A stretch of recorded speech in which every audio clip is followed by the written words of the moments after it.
we're still in winter. It got cold again. It was warm there. Quite warm, actually. Almost 20 degrees Celsius there one day, which was really nice. I mean, the meltdown happened. All the snow is pretty much gone now. Snow and ice, but I'm sure we got another month yet, so at least a month or two, maybe, of winter, so it's not over yet. But we're plugging along in winter. I got my coffee. It's a nice quiet house. Jersey lays on the heater because he loves that heater, eh? Warms his butt. Are you warming up your butt? Yeah, he says, yeah, I am.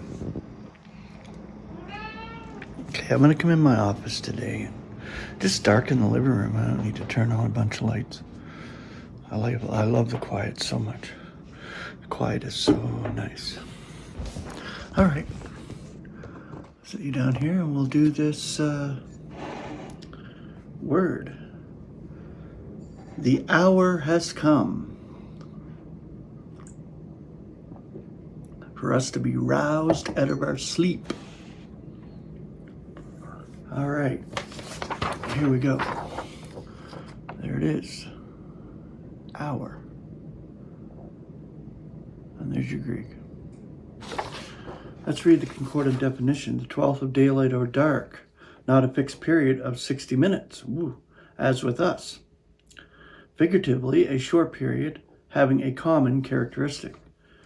So anybody's 60 minutes could be different, is different, I should say. So when you look at an hour could take however long. With God, 1,000 years or whatever, 100 years could be an hour. So 1,000 years is a day. So probably a day is like an hour to God. Anyway, the concordant scripture, 1 Corinthians 4:11. Until the present hour, we are hungering, also and thirsting, and are naked and are buffeted, and unsettled and toiling, working with our own hands. 1 Corinthians 15:30. Why are we also in danger every hour? We're in danger every hour because we're in Satan's territory. So we're afflicted, persecuted, beat down every hour of every day by the wicked forces because they know we're here. They don't like us here. They don't want us here. If they could get rid of us, they would. But God preserves us as his display. Galatians 2:5. To whom, not even for an hour, do we simulate by subjection, that the truth of the evangel should be continuing with you. 1 Thessalonians 2:17. Now we, brethren, being bereaved of you for a period of an hour, in face, not in heart, endeavor to be more exceedingly to your face with much yearning. 2 Corinthians 7:8. Even if I make you sorry by an epistle, I'm not regretting it, even if I did regret.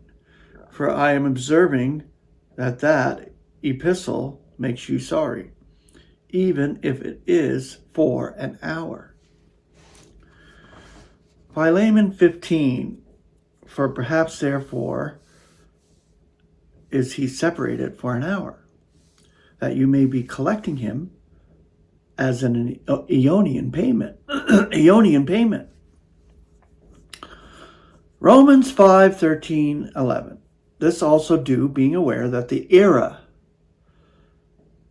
beware of the era, because we're living in it, the era of the end, that it is already the hour for us to be roused out of sleep.